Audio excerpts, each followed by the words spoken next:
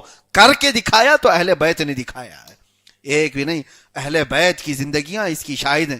بہرحال سیدہ کائنات فاطمہ الزہرا سلام اللہ علیہا کی بارگاہ میں آج ہم نے نذرانِ عقیدت پیش کیا ہے، اپنی محبتوں کے عقیدت کے گلہا پیش کیے ہیں، اور صرف اس نیت سے کہ اللہ تعالیٰ قبول فرمائے.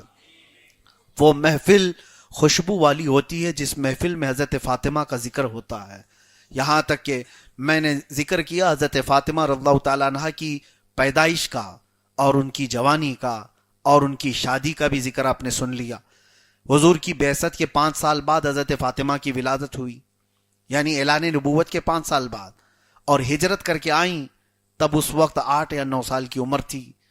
اور جب مدینہ طیبہ میں 2 ہجری ہوئی تو حضرت علی سے نکاح ہو گیا. حضرت علی سے نکاح کے بعد حضرت فاطمہ کے بطن سے، آپ کے پیٹ سے 4 بچے ہوئے، ایک امام حسن اور ایک امام حسین، اور 2 بیٹیاں، ایک سیدہ زینب ایک سیدہ ام کلثوم.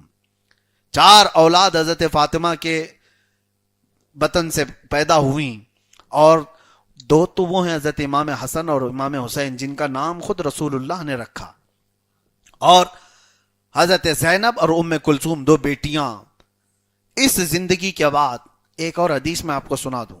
حضور پاک صلی اللہ علیہ وسلم ایک دن ممبر پر کھڑے ہو کر کے فرماتے ہیں کہ کئی قبیلوں کے لوگوں نے یہ مجھ سے اجازت مانگی کہ ہم اپنی بیٹیاں علی سے بیاہ کرنا چاہتے ہیں، علی سے ہماری بیٹیوں کا نکاح کرنا چاہتے ہیں. حضور فرماتے ہیں میں نے ان کو منع کر دیا، پھر منع کر دیا، پھر منع کر دیا. 3 بار حضور نے فرمایا جب تک فاطمہ علی کے نکاح میں ہے علی کو دوسرا نکاح کرنا ہی حرام ہے. صرف شریعت میں ایکسیپشن ہے، یہ صرف حضرت علی کے لیے تھا. دوسرا نکاح کر سکتا ہے ہر آدمی، 4 تک کر سکتا ہے نا اجازت. 4 تک کی اجازت ہر مسلمان کو دی گئی ہے. اب بس اتنا ہی جملہ اٹھا لیں گے اب یہ لوگ. ہاں دیکھو ان کے یہاں مولانا صاحب 4 والے لوگ ہیں یہ. ارے سب کے گھروں میں جا کر کے دیکھو 4 والے 4، یہ پروپیگنڈا نہیں ہے. ہمارے ہاں اجازت ہے، دروازہ رکھا گیا ہے. ہاں ہمارے یہاں سے نکلنے کے لیے 4 دروازے ہیں، ضروری نہیں کہ ہر دروازے میں سے داخل ہو جاؤ، ہر دروازے سے باہر نکلو. ایک دروازہ کھلا ہے اسی کا استعمال کرو، جب وہ ٹوٹ جائے تو دوسرا دیکھیں، جب وہ بکھر جائے کچھ ہو جائے تو دوسرا دیکھیں.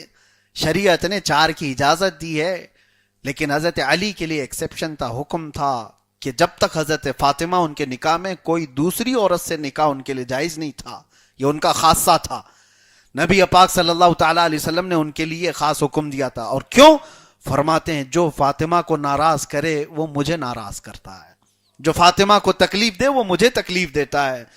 پھر ان 4 اولاد کے ساتھ ایک بار حضرت ام ایمن حضور پاک صلی اللہ تعالیٰ علیہ وسلم کی یہ دودھ پلانے والی ماں بھی ہیں، حضرت ام ایمن جو حضور کے والد کی باندی تھی.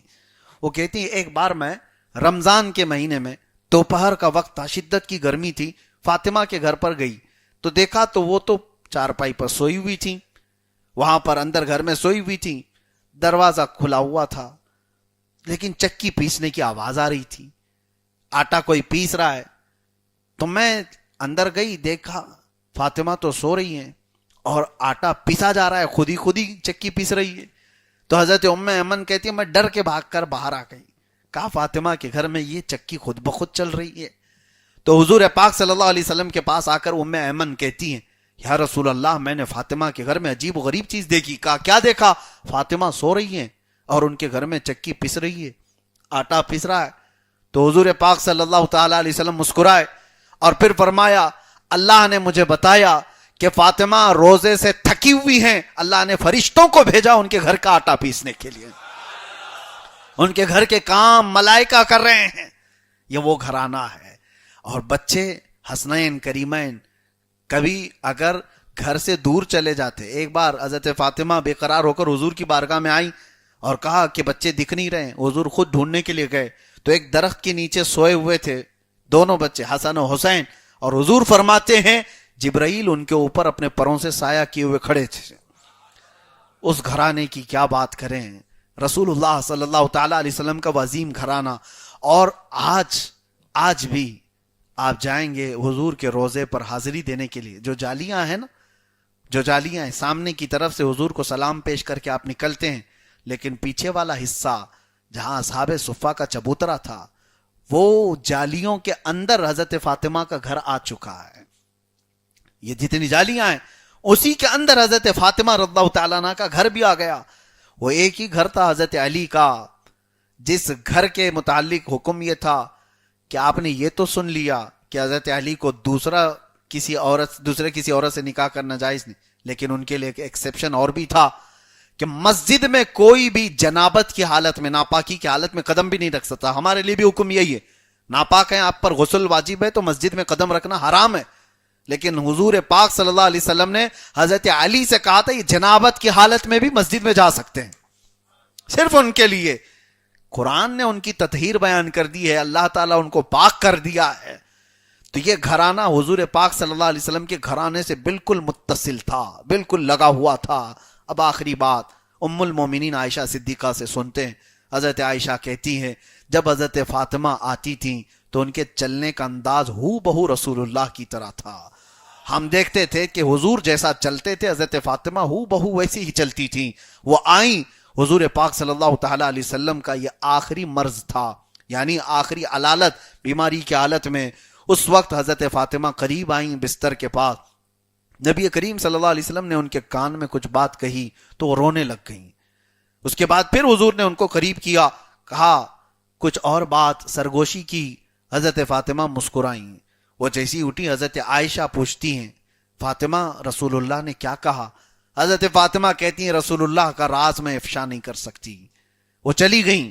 حضرت عائشہ کہتی ہیں جب حضور کی وفات ہو گئی تو میں نے فاطمہ سے پوچھا اب اللہ کے رسول کی زندگی ظاہری کے بعد وہ بات تو مجھے بتاؤ جو حضور نے تمہارے کانوں میں کی تھی. حضرت فاطمہ کہتی ہیں رسول پاک صلی اللہ علیہ وسلم نے کہا فاطمہ ہر سال جبرائیل میرے پاس ایک بار آتے تھے, پورے قرآن کا دور ہوتا تھا, حضور پورا قرآن انہیں سناتے. اس بار جبرائیل 2 بار آئے, اس سال 2 بار آئے, قرآن 2 بار دور ہوا. اور حضور فرماتے ہیں فاطمہ اب مجھے یہ لگتا ہے اس مرض میں میرا انتقال ہوگا, میں دنیا سے جا رہا ہوں. میں نے یہ خبر سنی تو رو پڑی. حضرت فاطمہ کہتی ہیں مجھے رونا آیا. اس کے بعد رسول اللہ صلی اللہ علیہ وسلم نے مجھے قریب کیا اور کہا فاطمہ غم نہ کر, کیا میں تجھے ایک اچھی خبر دوں؟ حضرت فاطمہ کہتی ہیں کیا ہے؟ حضور اکرم صلی اللہ علیہ وسلم فرماتے ہیں میرے گھر والوں میں سے, میری ازواج مطہرات, میرے چاہنے والے, ان سب میں سب سے پہلے مجھ سے اگر کوئی آ کر کے ملے گا تو وہ فاطمہ تم ہوگی, سب سے پہلے. اور ہوا یہی, نبی کریم صلی اللہ تعالی علیہ وسلم کی وفات کے صرف 6 مہینے کے بعد حضرت فاطمہ زہرا کا بھی انتقال ہو گیا. اور ان 6 مہینوں میں کبھی حضرت فاطمہ کو کسی نے ہنستے ہوئے نہیں دیکھا, کسی نے مسکراتے ہوئے نہیں دیکھا. رسول کریم صلی اللہ تعالی علیہ وسلم کی ایک بات ایک صحابی رسول بیان کرتے ہیں, حضرت عبداللہ ابن عباس کہتے ہیں جب رسول اللہ سفر میں جاتے تھے تو سب سے اخیر میں جس سے مل کر کے جاتے تھے وہ حضرت فاطمہ تھی. سب سے ملاقات ہوتی آخری میں جس سے ملتے تھے وہ حضرت فاطمہ ہوتی, اور حضرت فاطمہ سے مل کر کے حضور سفر میں جاتے, اور سفر سے آنے کے بعد سب سے پہلے حضرت فاطمہ سے ملتے تھے. یہ حضور کا معمول تھا نبی کریم صلی اللہ علیہ وسلم کا. اور یہی حضور ان کو کہہ کر کے بھی گئے کہ فاطمہ آخری اب تم سے ملاقات کر کے جا رہا ہوں. حضرت فاطمہ سے ملنے کے بعد حضور پھر کسی سے نہیں ملے, کسی سے نہیں ملے, اور حضور کی وفات ہو گئی اسی دن. اور حضور نے یہ بشارت بھی دے دی کہ میرے پاس میرے جانے کے بعد سب سے پہلے کوئی آئے گا تو فاطمہ تم ہوگی. 6 مہینے کے بعد حضرت فاطمہ رضی اللہ تعالیٰ عنہ کا انتقال ہوا. وہ 6 مہینے تک بھی بیماری رہی. بیماری کس بات کی تھی؟ وہ غم تھا رسول اللہ کے جانے کا, وہ جدائی کا. نبی پاک صلی اللہ علیہ وسلم کی جدائی وہ برداشت نہ کر سکی, مسلسل بیمار رہتی, مسلسل بیمار رہتی. حضرت ام سلمہ رضی اللہ تعالیٰ عنہ حضور کی جو زوجہ ہیں وہ حضرت فاطمہ کی کفالت کرنے والی ماں بھی تھیں, ام المومنین ہیں اور حضرت فاطمہ کی ماں بھی ہیں. انہوں نے بچپن میں بھی ان کی کفالت کی, تربیت کی. ام سلمہ وہ کہتی ہیں جب فاطمہ بیمار ہوئی تو ان کی تیمارداری کے لیے میں ان کے گھر میں رہتی تھی اکثر, اور حضرت علی جب آتے تھے تو دیکھتے بخار کی شدت سے حضرت فاطمہ بستر پر رہتی، اور ایک دن آیا، ام سلمہ رضی اللہ تعالیٰ عنہ کہتی ہیں فاطمہ نے مجھ سے کہا اماں میرے لیے پانی کا انتظام کرے، میں غسل کرنا چاہتی ہوں۔ تو حضرت فاطمہ کے لیے غسل کا انتظام کیا۔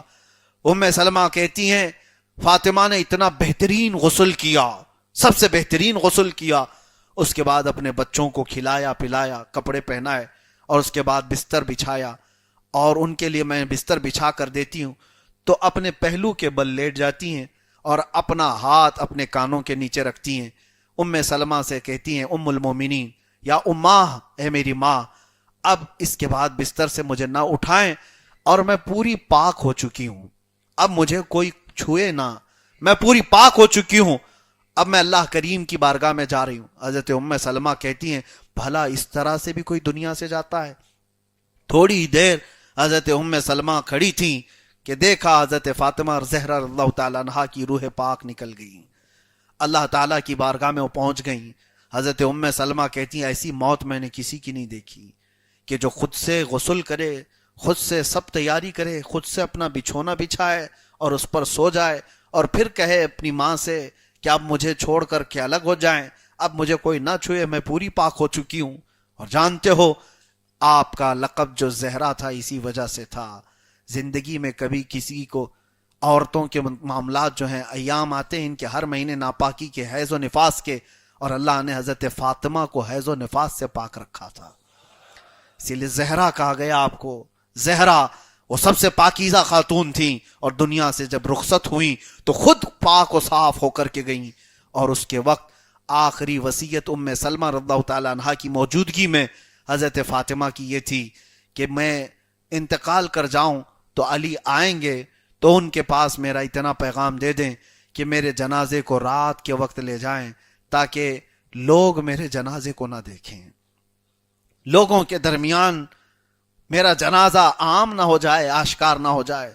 حضرت فاطمہ زہرا رضی اللہ تعالیٰ عنہ کے جنازے میں بہت مختصر لوگ شریک ہوئے تھے، قلیل صحابہ تھے، حضرت علی تھے، اور اس کے بعد جنت البقیع میں رسول اللہ صلی اللہ علیہ وسلم کے قریب میں حضرت فاطمہ ہمیشہ کے لیے دفن ہو گئی، اور تقریباً 1344 تک، 1300 یہ 1448، آج سے 100 سال پہلے کی بات کر رہا ہوں، 1344 ہجری تک سیدہ کائنات فاطمہ الزہرا رضی اللہ تعالیٰ عنہا کی اس قبر مبارکہ کے آس پاس بہترین گنبد تھا، مزار مبارک بھی تھی۔ ان ظالم سعودیوں نے اس کو بلڈوزر سے تباہ کیا۔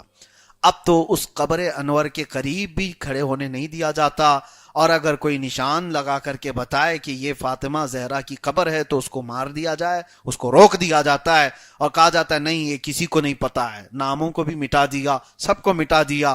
دیکھنا جنہوں نے ان چیزوں کو مٹایا وہ خود زمانے سے مٹ جائیں گے، ان کی تاریخیں ختم ہو جائیں گی۔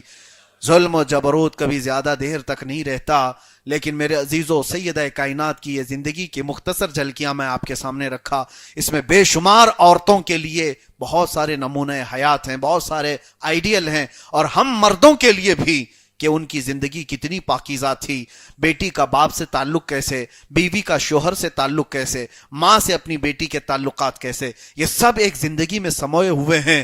اخیر میں پھر میں اس بارگاہ ناز میں اتنا ہی کہوں گا جو بریلی کے امام نے ہمیں سکھایا ہے، سیدہ طیبہ، سیدہ ظاہرہ طیبہ طاہرہ، سیدہ ظاہرہ طیبہ طاہرہ، جان احمد کی راحت پہ لاکھوں سلام، جس کی آنچل کو نہ دیکھا ماہ و مہر نے، اس کی ردائے نزہت پہ لاکھوں سلام۔ وآخر دعوانا ان الحمدللہ رب العالمین۔